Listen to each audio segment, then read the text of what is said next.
Assalamualaikum warahmatullahi wabarakatuh. Kita lanjutkan pasal 6 tentang kitab Sirrul Asrar, tentang ahli tasawuf. Mereka disebut ahli tasawuf tidak lain karena bersihnya batin. Bersih batin maksudnya kolbu. Mereka dengan cahaya makrifat dan tauhid. Sedangkan cahaya makrifat disebut fuad dan tauhid adalah tujuan. Dari batin, maksudnya dari batinnya awal batin sampai kepada akhir. Jadi batin di sini kolbu, cahaya makrifat di sini fuad, tauhid adalah akhir dari pencarian. Atau karena penyebutan mereka dinisbahkan kepada ashabus suffah, atau karena mereka memakai pakaian dari wol kasar. Bagi pemula, wol dari bulu domba, tingkatan menengah mengenakan wol bulu kambing, dan bagi tingkatan akhir mengenakan bulu kambing yang terhalus. Ini hanya kias yang disampaikan dan biasa dipakai di zaman-zaman azali, zaman terdahulu. Ciri dan khasnya. Namun sekarang tidak nampak lagi karena era sekarang adalah era akhir zaman. Mereka lebih mengutamakan tafsirnya. Begitu pula keadaan batin mereka. Jadi mereka lebih memilih keadaan dari kolbu mereka. Bertingkat-tingkat sesuai martabat ahwalnya. Termasuk dalam hal jenis makanan, tempat makan, dan tempat minum. Pengarang tafsir Al-Majma' menjelaskan yang layak bagi ahli zuhud adalah makanan, minuman, dan pakaian yang kasar. Sedangkan yang layak bagi ahli makrifat adalah segala makanan, minuman, dan pakaian yang halus. Sesungguhnya mendudukan kedudukan seseorang pada kedudukannya sunatullah. Jadi ketika kita berzuhud, maka kita akan makan makanan yang kasar. Jadi ini adalah orang-orang yang menginginkan kebersihan hati dan orang-orang yang sudah bersih hatinya, yang siap untuk dimasuki cahaya makrifat atau sedang dalam perjalanan. Mereka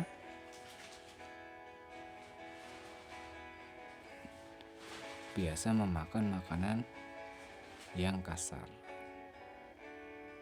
Sedangkan yang layak bagi ahli makrifat adalah segala makanan, minuman, dan pakaian yang halus. Maksudnya ini para kekasih-kekasih Allah yang sudah benar-benar di dalam hakikat khawasul khawas, yang kesempurnaannya sudah seperti para kekasih-kekasih Allah yang di masa lampau. Sesungguhnya mendudukan kedudukan seseorang adalah sunatullah. Mendudukan manusia sesuai dengan kedudukannya termasuk sunatullah, agar masing-masing tidak melampaui makomnya. Jadi tujuan itu yang tadi disampaikan, agar kita tidak menduduki makom-makom yang tidak layak untuk diduduki, atau tidak semau-maunya dalam berlaku dalam tasawuf. Atau mereka disebut ahli tasawuf karena berada di shaf terdepan di al-hadra al-ahadiyah. Hadra al-ahadiyah adalah ketika Allah Esa dengan zatnya di dalam ghaib al-mutlaq sebelum bertajalli dan bertanazul dalam berbagai martabah ilahiyah.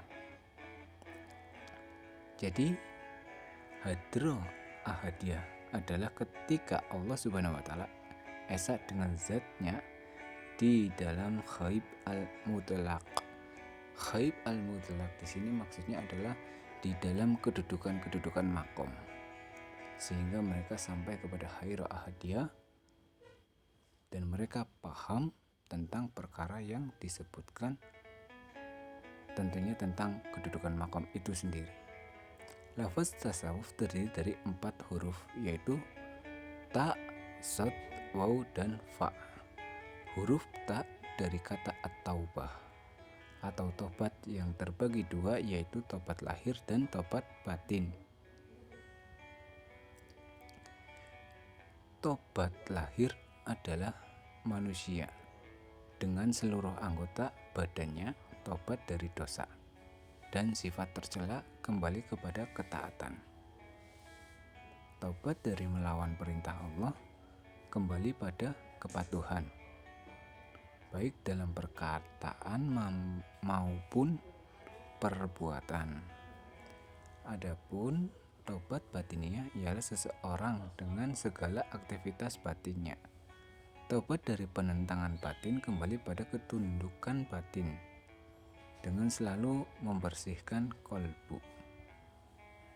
Bila berhasil mengganti sifat tercela dengan sifat terpuji, maka telah sempurna mencapai makom huruf ta ini. Jadi kesempurnaan ini diletakkan pada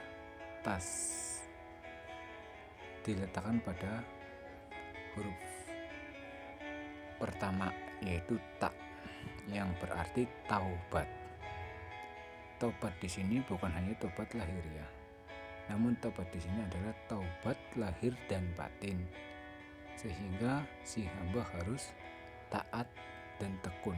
Tumak nina di sini adalah melakukan terus-menerus. Jika kita melakukan kesalahan dalam berucap, dalam berpikir, dalam berkata-kata, maka kita diwajibkan untuk taubat. Jadi kita diwajibkan untuk taubat.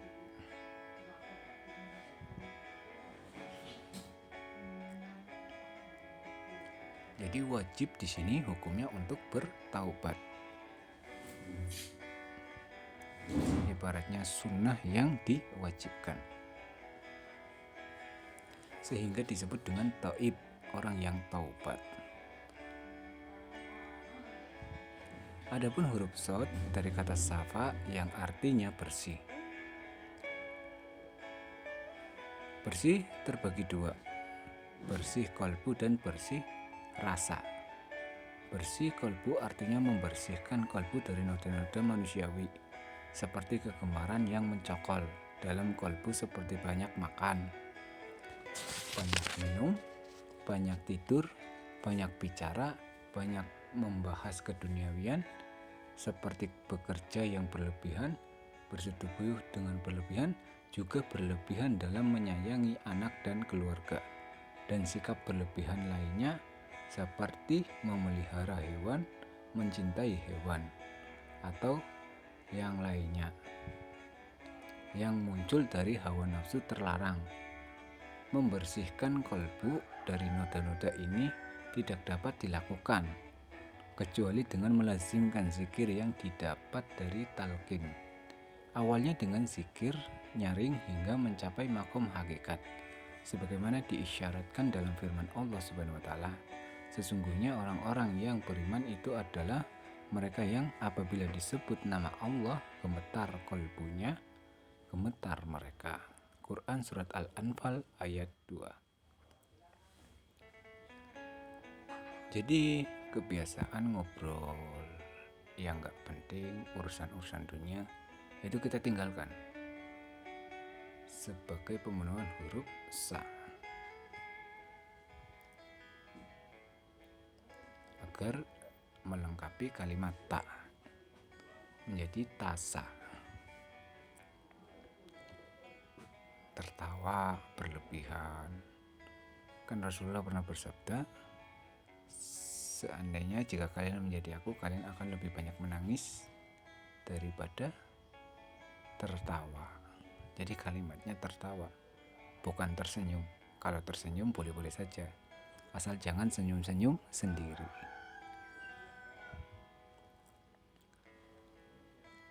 Satu lagi, jangan senyum sama istri orang. Itu bahaya. Gemetar artinya takut. Takut kepada Allah. Ini hanya dapat tumbuh dalam kolbu yang telah sadar dari kelalaian dan telah dibersihkan. Maka kebersihan adalah bersih dari perkara-perkara duniawi yang mencokol dalam hobi yang tidak menghubungkan diri kalian kepada perkara agama. Makom ini bisa kita dapatkan ketika kita benar-benar yakin dan tajrid dalam keadaan tulus, ikhlas lillahi ta'ala. Gemetar artinya takut, takut kepada Allah Subhanahu wa Ta'ala. Ini hanya dapat tumbuh dalam kolbu yang telah sadar dari kelalaian dan telah dibersihkan, maka terpampanglah di kolbu itu kebaikan dan keburukan dalam gambaran ghaib. Sebagaimana sebuah riwayat menyatakan, orang arif tersingkapkan, orang alim terbersihkan. Orang arif tersingkap, orang alim terbersihkan. Di sini adalah letak ayat Al-Fatir ayat 30. Quran surat Al-Fatir ayat 30, teman-teman. Ayat Quran surat Al-Fatir ayat 32. Jadi ingat-ingat ya, Quran surat Al-Fatir ayat 32. Di antara mereka ada yang menzalimi diri sendiri, yaitu orang arif. Di antara mereka ada yang menzalimi diri sendiri, ada yang berbuat terdepan, ada yang berbuat baik, ada yang pertengahan, dan orang alim terbersihkan. Jadi di sini orang alim itu ada pada pertengahannya. Orang arif ada pada awalnya. Menzalimi diri sendiri dikarenakan jalalnya terasa dalam hijabnya, sehingga ketika hijab itu ternampakkan, maka mereka akan merasa terganggu. Cara berpikirnya terganggu, cara bicaranya terganggu, pendengarannya terganggu, cara berucapnya terganggu, hatinya terganggu, badannya terganggu, semua kehidupannya terganggu, ibadahnya pun terganggu, dikarenakan tersingkap sebuah hijab mukasyafah di dalam kedudukan al-fuad. Kalau mana tadi?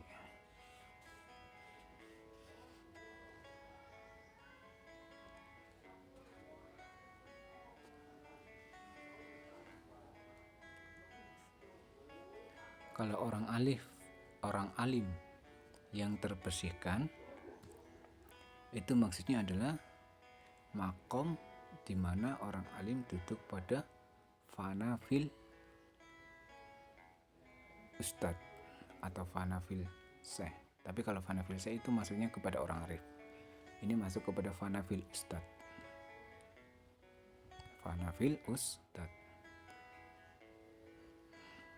Entahlah, kalau kalian mungkin ada pembahasan sendiri di dalam pesantren. Tapi kalau saya sih lebih menyebutnya kepada fana fil ustad. Sebagaimana sebuah riwayat menyatakan orang arif tersingkapkan, orang alim terbersihkan. Adapun bersihnya syirik, bersihnya rahasia bisa dicapai dengan menjauhkan diri dari memperhatikan dan mencintai selain Allah Subhanahu wa Ta'ala. Jadi bersihnya kolbu itu karena kita sudah tidak lagi mempedulikan ketersingkapan, karena ketersingkapan itu adalah aurat hati. Sehingga ketika kita memahami aurat hati karena ketersingkapan itu, kita harus menghindari.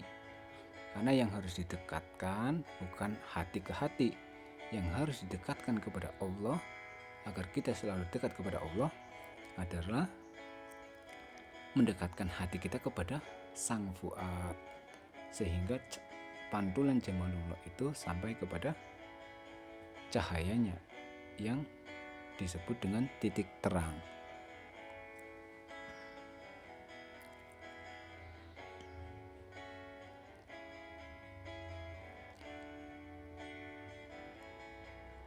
Orang alim adapun bersihnya syirik bisa dicapai dengan menjauhkan diri dari memperhatikan dan mencintai selain Allah Subhanahu wa Ta'ala, dengan membiasakan zikir asma tauhid melalui lisan siri atau rohani.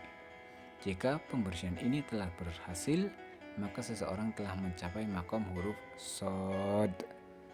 Jadi untuk para kekasih-kekasih Allah, ketika mereka sampai kepada hal ini, mereka akan sampai kepada huruf shod.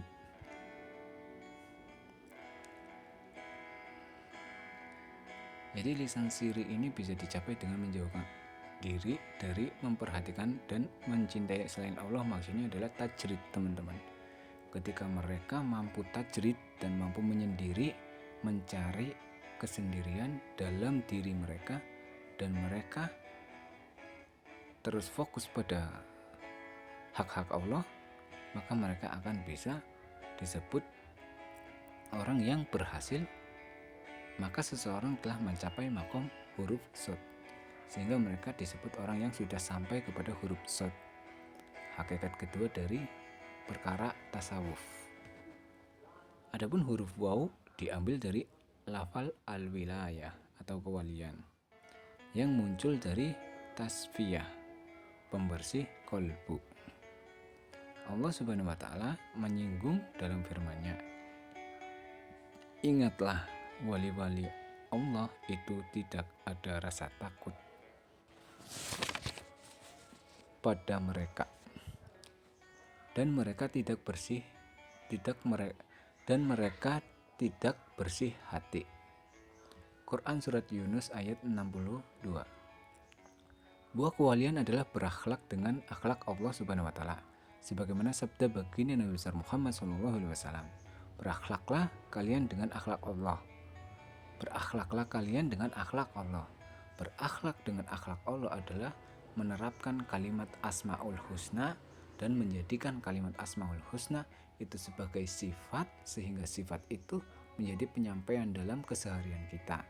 Pemberi, pengasih, penyayang, pecinta, dan juga gak enakan Ra'ufa, Latifun, dan lain-lain sebagainya. Itu semua adalah asma-asma Allah, dan itu juga bisa itu akan bisa menjadi perkara yang sifatnya menyeluruh kepada pembahasan atau penjabaran tentang asma dan sifat itu sendiri. Karena ketika kita menggabungkan perkara asma dan sifat, maka kata-kata yang bijak itu ada pada Asmaul Husna.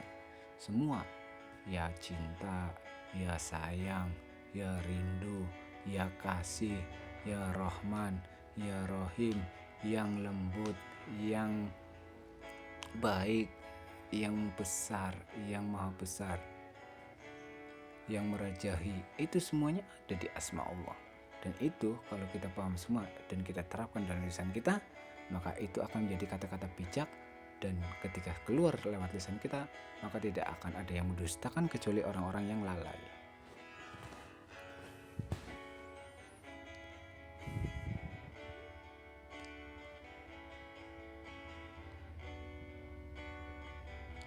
Maksudnya, sematkan dalam dirimu sifat-sifat Allah Subhanahu wa Ta'ala sifat-sifat Allah Subhanahu wa Ta'ala ini dapat tersemat setelah sifat-sifat kemanusiaan lepas.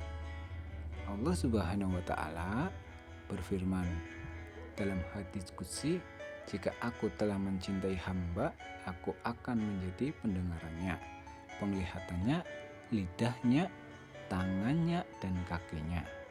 Maka denganku dia mendengar, denganku dia melihat, denganku dia bicara, denganku dia marah, dan denganku dia berjalan. Saudara-saudaraku, bersihkan dirimu dari segala selain Allah Subhanahu wa Ta'ala. Sebagaimana firman Allah Subhanahu wa Ta'ala, katakanlah yang hak telah datang dan yang batil telah lenyap. Sesungguhnya yang batil itu adalah sesuatu yang lenyap. Quran Surat Al-Isra ayat 81. Bila seseorang telah mencapai sifat ini, berarti dia telah mencapai makom huruf waw. Maka lengkaplah tasawuf. Tinggal huruf fa-nya. Huruf fa adalah al-fana, yakni fana di dalam Allah dan sirna dari selain Allah jika telah fana. Sifat-sifat manusiawinya basiriyah, maka kekalah sifat-sifat ahadiyah. Sifat ahadiyah ini tidak akan sirna, rusak atau hilang, sehingga dengannya hamba kekal bersama Rabb yang maha kekal dan bersama ridhonya. Jadi sifat ini disebut seperti mata uang. Ketika dibalik fana, dibalik bako kekal.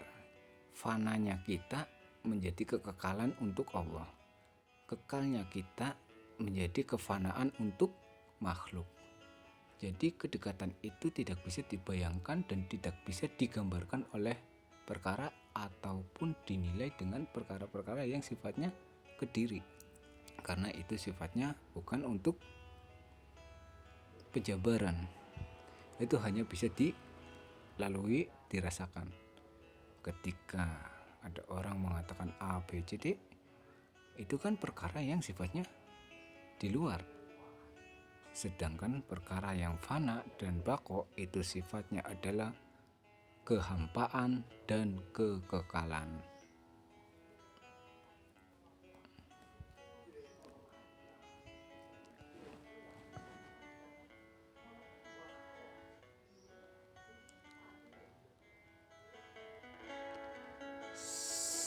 Sifat-sifat ahadiyah,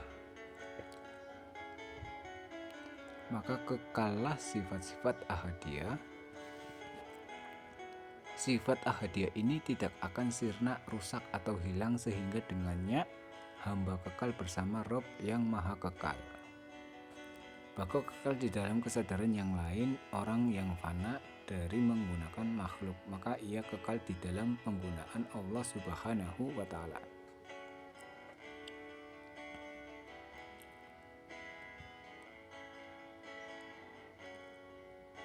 Rusak atau hilang sehingga dengannya hamba kekal bersama Rabb yang maha kekal dan bersama ridhonya. Ini artinya kolbu yang fana akan kekal bersama siri yang kekal, dan kekal pula kesadaran terhadapnya. Allah Subhanahu wa Ta'ala berfirman, tiap-tiap sesuatu pasti binasa kecuali wajahnya. Al-Qasas ayat 88. Sangat memungkinkan wajah Allah ditakwilkan dengan ridho Allah Subhanahu wa Ta'ala. Artinya segala sesuatu sirna kecuali amal soleh yang ditujukan untuk Allah Subhanahu wa Ta'ala atau ikhlas mengharap ridhonya. Dalam keadaan ini, orang yang diridhoi kekal dengan amal solehnya bersama zat yang meridhoi. Buah bako ini dalam amal soleh adalah hidupnya manusia hakiki yang dinamakan dengan tif'ul ma'ani. Allah Subhanahu wa Ta'ala berfirman, kepadanya lah akan naik perkataan-perkataan yang baik, dan dia akan mengangkat amal soleh. Quran Surat Fatir ayat 10. Setiap amal yang ditujukan untuk selain Allah Subhanahu wa Ta'ala yang berarti ada penyekutuan di dalamnya, maka lenyap tak berarti bagi pelakunya.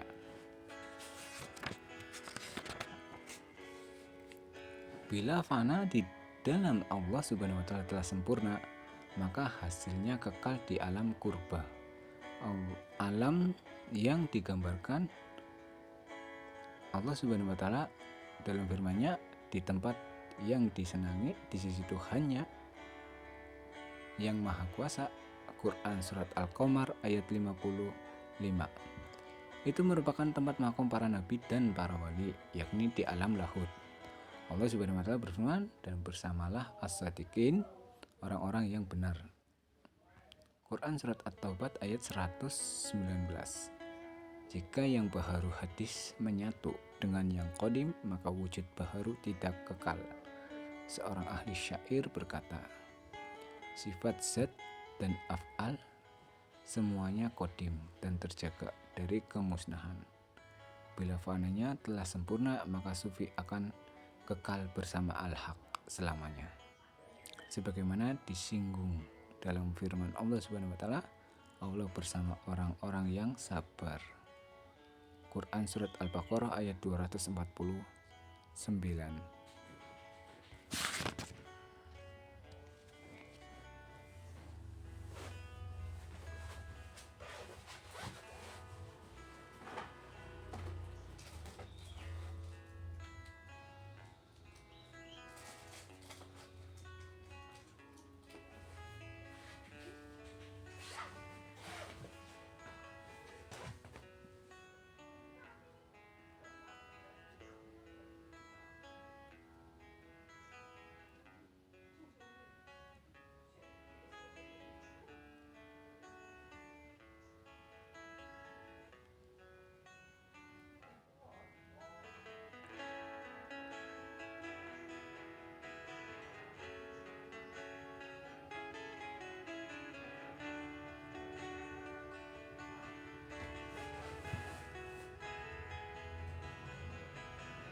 Adapun tujuan zikir lisan adalah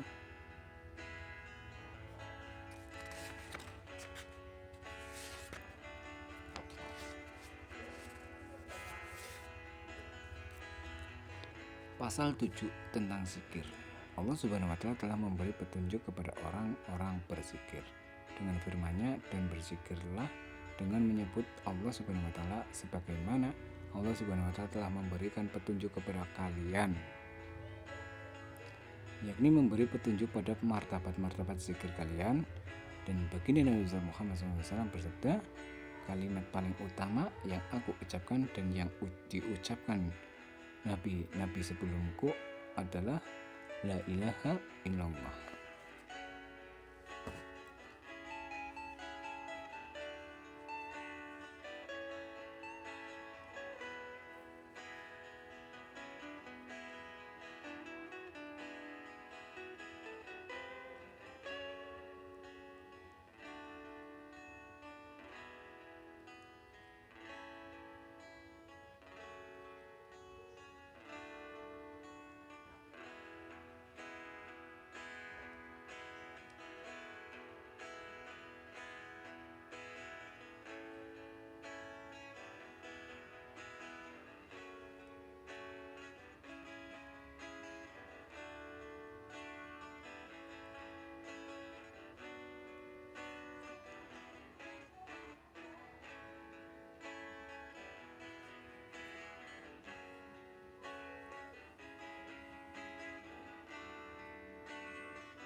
Setiap makom memiliki martabat zikirnya secara khusus. Ada yang martabat zikirnya zikir jahar, dan ada pula yang martabat zikirnya zikir khafi. Hidayah zikir itu pertama-tama dengan Allah Subhanahu wa Ta'ala tunjukkan lebih dahulu pada zikir lisan, kemudian zikir jiwa, kemudian zikir kalbu, kemudian zikir ruh, kemudian zikir siri, kemudian zikir khafi, dan terakhir zikir akfal khafi.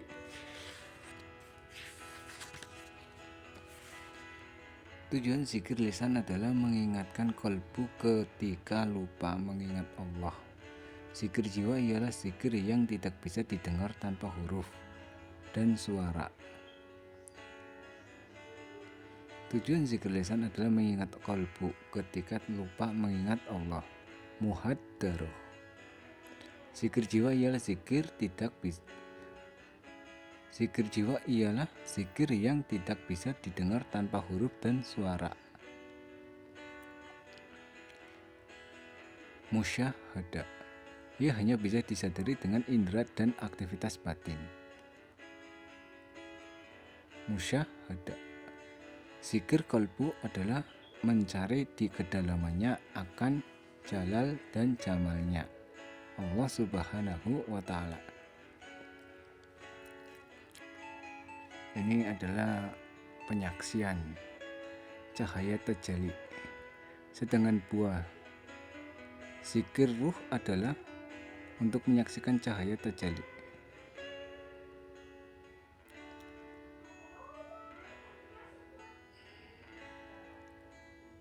Zikir kalbu adalah mencari di kedalaman akan jalal dan jamalnya Allah Subhanahu wa Ta'ala.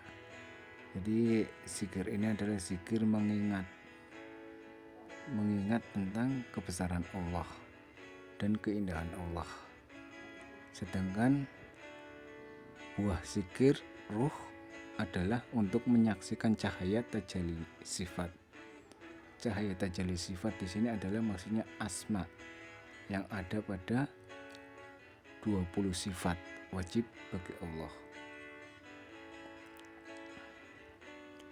Zikir siri ialah untuk membuka rahasia-rahasia ilahiyah. Ini adalah zikir yang murni.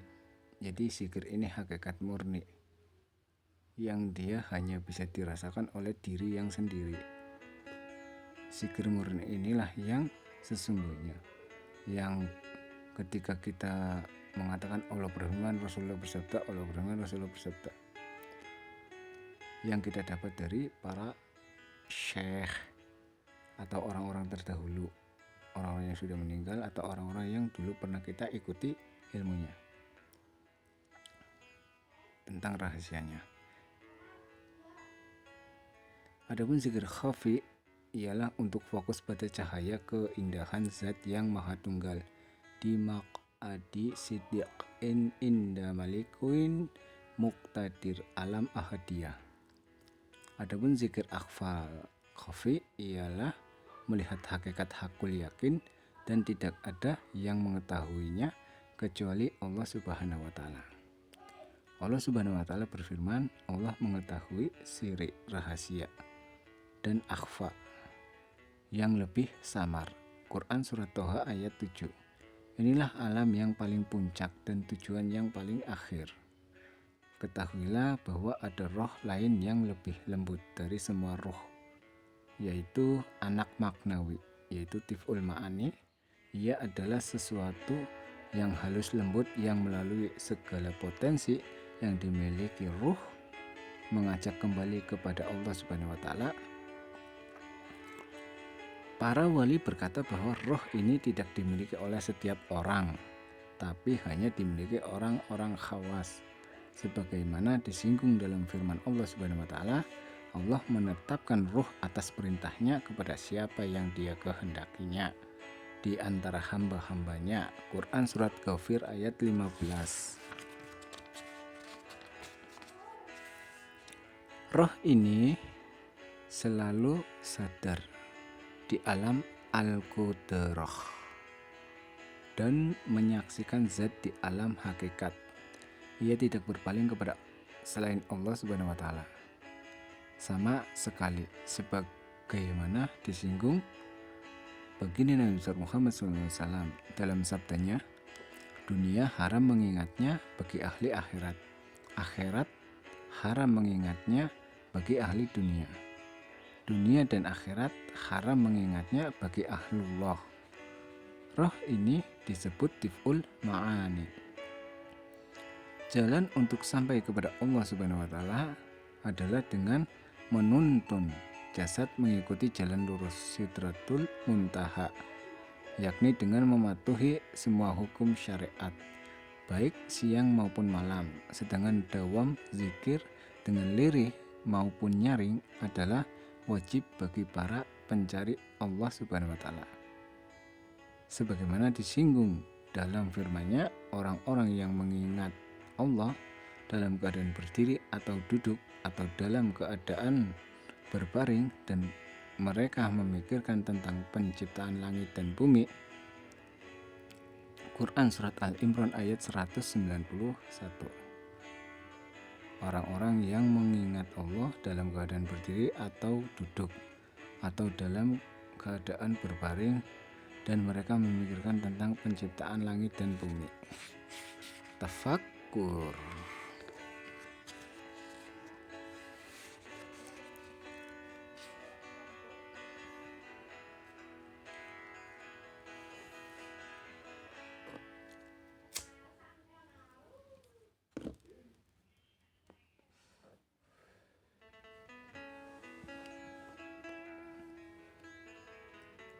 Tentang syarat-syarat berzikir. Hendaknya seorang berzikir dalam keadaan wudhu sempurna, lalu berzikir dengan hentakan dan suara yang kuat, hingga menghasilkan cahaya-cahaya zikir di dalam batin. Dengan cahaya-cahaya ini, kalbu para berzikir menjadi hidup abadi di kehidupan ukhrawi. Sebagaimana Allah Subhanahu wa Ta'ala berfirman, mereka tidak akan merasakan mati di dalamnya, kecuali mati yang pertama. Quran Surat Ad-Dukhan ayat 56. Baginda Nabi besar Muhammad SAW bersabda, orang-orang beriman tidaklah mati, melainkan berpindah dari alam fana ke alam yang kekal, yaitu akhirat. Sebagaimana juga sabda baginda Nabi besar Muhammad SAW, para nabi dan wali sholat di kubur mereka sebagaimana mereka sholat di rumah mereka, yakni mereka bermunajat kepada Rabb mereka selamanya. Ini bukan sholat yang di dalamnya ada rukun berdiri, rukun dan sujud, tetapi sholat dalam arti hamba mengaturkan munajat dan Allah Subhanahu wa Ta'ala, menghadiahkan makrifat sehingga ahli makrifat menjadi mahramnya Allah Subhanahu wa Ta'ala. Sebab bertambahnya munajat mereka di dalam kubur, sebagaimana sabda baginda Nabi Muhammad SAW, orang yang sholat pada hakikatnya sedang bermunajat kepada Tuhannya. Sebagaimana halnya kalbu hidup yang tidak pernah tidur, maka ia tidak mati seperti orang yang disinggung Nabi seperti yang disinggung baginda Nabi besar Muhammad SAW dalam sabdanya, kedua mataku tidur tapi kalbuku tidak tidur. Beliau juga bersabda, siapa yang meninggal ketika mencari ilmu, maka Allah Subhanahu wa Ta'ala utus di dalam kuburnya dua malaikat yang akan mengajarinya ilmu makrifat, sehingga ketika bangkit dari kuburnya ia menjadi orang alim dan ahli makrifat. Yang dimaksud dua malaikat tadi ialah rohaniyah Nabi SAW dan rohaniyah wali rahimahullah ta'ala, karena malaikat tidak bisa masuk ke dalam makrifat, maka apalagi mengajarkannya. Baginda Nabi besar Muhammad SAW bersabda, betapa banyak orang yang mati dalam keadaan bodoh dan bangkit pada hari kiamat menjadi orang yang alim dan arif. Dan betapa banyak orang yang mati dalam keadaan alim, lalu bangkit pada hari kiamat dalam keadaan bodoh dan bangkrut. Allah Subhanahu wa Ta'ala berfirman, kamu telah menghabiskan rezekimu yang baik dalam kehidupan.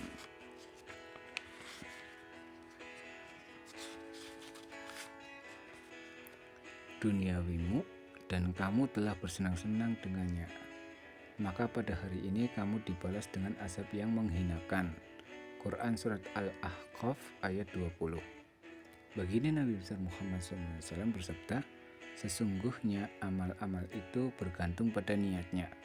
Beliau juga bersabda, niat orang mukmin itu lebih tulus daripada amalnya, dan niat orang fasik itu lebih buruk daripada amalnya. Hal itu karena niat merupakan fondasi amal Nabi SAW.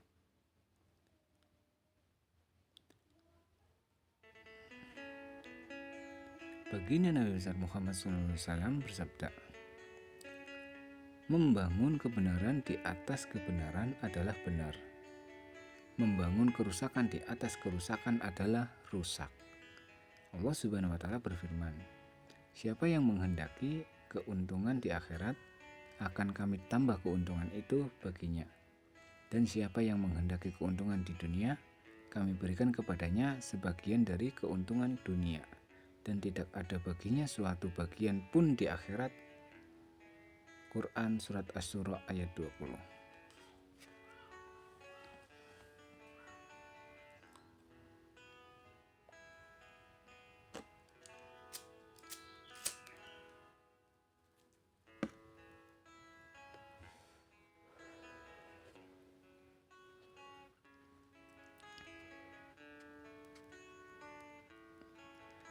Maka hamba di dunia ini wajib mencari kehidupan qalbu di alam akhirat dari mursyid ahli talqin sebelum waktu habis. Sebagaimana sabda baginda Nabi Muhammad SAW, siapa yang mencari dunia dengan amalan akhirat, maka dia tidak mendapat bagian apa-apa di akhirat. Dunia ini adalah ladang akhirat. Siapa yang tidak menanam di dunia, dia tidak akan menuai di akhirat. Yang dimaksud dengan ladang adalah dimensi wujud di alam nyata, anfusi maupun afakti. Tentang melihat Allah, pasal 9. Melihat Allah ada dua macam. Melihat jamalullah di akhirat tanpa perantara cermin kolbu, dan melihat sifat Allah Subhanahu wa Ta'ala di dunia dengan perantara cermin kolbu melalui penglihatan fuad dari pantulan cahaya jamalullah. Allah Subhanahu wa Ta'ala berfirman, hatinya tidak berdusta terhadap apa yang dilihatnya. Quran Surat An-Najm ayat 11. Sebagaimana baginda Nabi Muhammad SAW bersabda, seorang mukmin adalah cermin bagi al-mukmin. Seorang mukmin adalah cermin bagi al-mukmin. Maka bercerminlah, wahai al-mukmin, kepada mukmin. Wahai mukmin,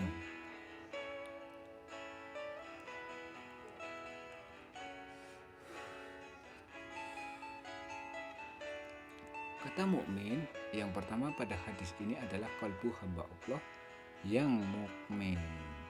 Sedangkan al-mukmin yang kedua adalah zat Allah Subhanahu wa Ta'ala yang maha menjaga keamanan. Al-mukmin, al-fuad dan al-fuad dan apa? Al-fuad dan al-ulama, semua ulama.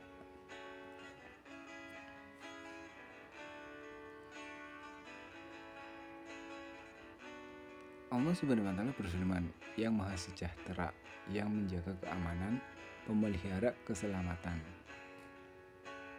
Yang pertama, yang maha mensejahterakan, yaitu para penguasa, para khalifah, para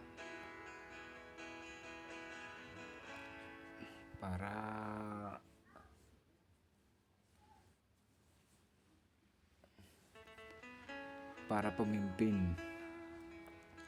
Yang kedua, yang menjaga keamanan, yaitu para petugas, para utusan, dan para kekasih. Yang ketiga, pemelihara keselamatan, yaitu Allah Subhanahu wa Ta'ala. Al-Hasyr ayat 23. Maka siapa yang melihat sifat-sifat Allah di dunia, dia akan melihat zat Allah Subhanahu wa taala di akhirat tanpa dapat dijelaskan keadaannya. Semua pengakuan yang keluar dari aulia tentang melihat Allah Subhanahu wa taala adalah dalam konteks ini. Seperti ungkapan Umar bin Khattab radhiyallahu an, "Qalbuku melihat Robku dengan cahaya Robku." Sayyidina Ali bin Abu Thalib radhiyallahu an juga berkata, "Aku tidak menyembah Tuhan yang tidak aku lihat. Dengan basirahku." Semua pengakuan itu yakni melihat Allah Subhanahu wa taala di dunia. Maksudnya adalah musyahadah sifat-sifat Allah Subhanahu wa taala dari segala sesuatu yang ada dan terjadi di muka bumi ini. Seperti orang yang melihat sinar matahari dari balik lampion. Maka dapat dibenarkan jika dia berkata aku melihat matahari dalam arti yang luas, bisa jadi. Sehingga perkara yang dihisab ini bisa menunjukkan ciri-ciri yang khusus pada hamba-hamba Allah ketika mereka terhisab, dikarenakan mereka terlalaikan. Yang pertama adalah ujian itu akan datang kepada mereka dan mereka tidak akan menerimanya dan mereka akan memakinya. Itu tanda ujian itu terbetik, tersampaikan untuk menghapus dosanya. Oke, kembali ke laptop. Terkait dengan sifatnya, Allah Subhanahu wa taala telah memberikan perumpamaan di dalam kalamnya. Perumpamaan cahaya Allah adalah seperti lubang yang tidak tembus, yang di dalamnya ada pelita besar. Pelita itu di dalam tabung kaca, dan tabung kaca itu bagaikan bintang yang berkilauan yang dinyalakan dengan minyak dari pohon yang diberkahi, yaitu pohon zaitun yang tumbuh tidak di timur dan tidak pula di barat. Quran Surat An-Nur ayat 35. Pendapat para sufi bahwa yang dimaksud misyikah adalah kolbu orang mukmin, yang dimaksud pelita adalah siri al-fuad, yaitu roh sultani. Yang dimaksud kaca adalah fuad. Allah Subhanahu wa taala menyifati fuad dengan berkilauan atau durri karena cahayanya yang sangat kuat. Kemudian Allah Subhanahu wa taala menjelaskan sumber cahayanya al-ma'din, yang dinyalakan dengan minyak dari pohon yang diberkahi. Pohon yang dimaksud adalah pohon talqin. Dan tauhid yang murni pasti keluar dari lisan Al-Qudsi tanpa perantara, seperti halnya Nabi SAW menerima Al-Quran dari Allah Subhanahu wa taala secara utuh. Kemudian malaikat Jibril menyampaikan kepada Nabi SAW untuk kemaslahatan umat dan menjawab keingkaran orang kafir dan munafik. Adapun dalilnya bahwa baginda Nabi besar Muhammad SAW adalah menerima Al-Quran secara utuh sebelum malaikat Jibril adalah, dan sesungguhnya kamu benar-benar diberi Al-Quran dari sisi Allah yang maha bijaksana lagi maha mengetahui. Quran Surat An-Naml ayat 6. Oleh karena itu, baginda Nabi besar Muhammad SAW lebih cepat dan lebih dahulu daripada Jibril dalam menerima wahyu, hingga turun wahyu kepada beliau. Wahai Muhammad, janganlah engkau mendahului tentang Al-Quran sebelum Allah Subhanahu wa Ta'ala menentukan kepadamu tentang wahyu yang akan diberikan kepadamu. Quran Surat Toha ayat 114. Bahkan ketika malam Isra Mi'raj, baginda Nabi besar Muhammad SAW meninggalkan malaikat Jibril karena malaikat Jibril tidak mampu melewati Sidratul Muntaha. Lalu Allah Subhanahu wa Ta'ala menyifati pohon talqin tersebut dengan firman-Nya, tidak di timur dan tidak pula di barat. Hara Sargia dan Hara Gergia. Di tengah-tengahnya ada Al-Munawwaroh.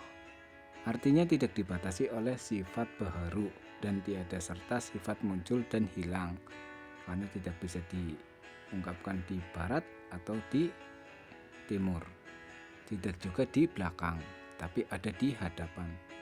Yaitu siapa? Baginda Nabi besar Muhammad. Dan kita menjawab sallallahu alaihi wasallam.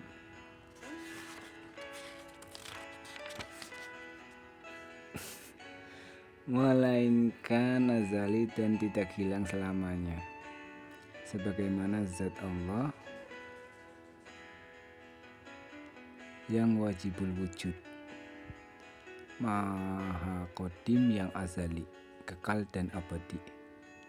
Wajibul wujud, maha qadim yang azali, kekal dan abadi.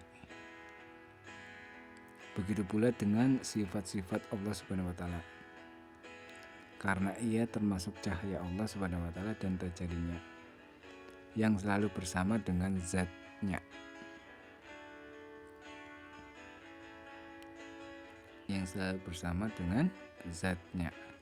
maka tidak boleh menunda lagi bagi hamba selain segera menyingkap hijab nafsu dari wajah kolbunya, sehingga kolbu hidup karena limpahan cahaya Allah Subhanahu wa Ta'ala. Lalu dari kolbu yang hidup itu misyikah roh menyaksikan sifat-sifat al-haq. Memang tujuannya penciptaan alam adalah menyingkap khazanah yang tersembunyi itu, seperti yang terlihat, yang disebut dalam hadits qudsi.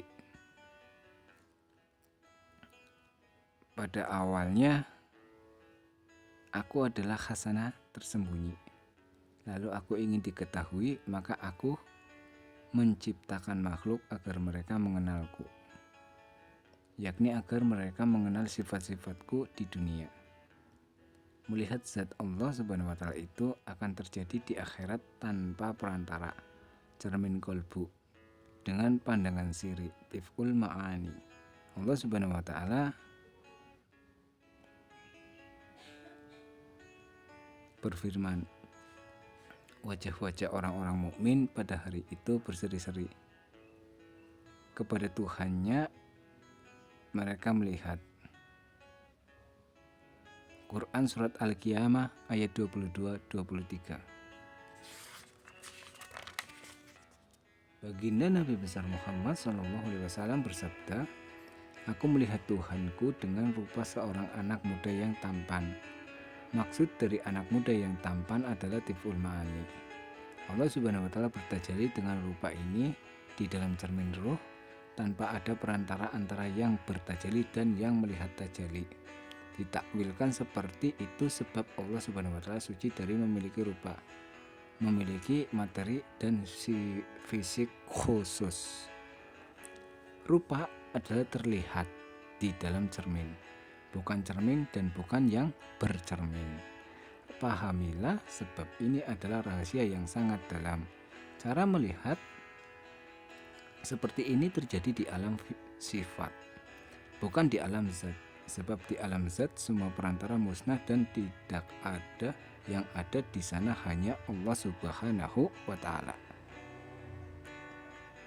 Sebagaimana sabda baginda Nabi besar Muhammad SAW, Aku mengenal Robku dengan Robku, yakni dengan cahaya Robku. Adapun manusia sejati adalah mahramnya cahaya Allah Subhanahu wa taala. Sebagaimana Allah Subhanahu wa taala berfirman dalam hadits qudsi, manusia adalah sirku dan aku adalah sirinya manusia. Baginda Nabi besar Muhammad SAW juga bersabda, aku Muhammad dari Allah dan orang-orang mukmin dariku. Allah Subhanahu wa taala juga berfirman dalam hadits qudsi, aku ciptakan Muhammad dari wajahku. Adapun yang dimaksud dengan wajah Allah adalah zat suci yang bertajalli dengan sifat Rahman dan Rahim. Sebagaimana firman Allah Subhanahu wa taala dalam hadits qudsi, sesungguhnya rahmatku mendahului murkaku. Allah Subhanahu wa taala berkata kepada Rasulnya, sesungguhnya aku mengutus engkau sebagai rahmat bagi semua alam. Quran Surat Al-Anbiya ayat 107.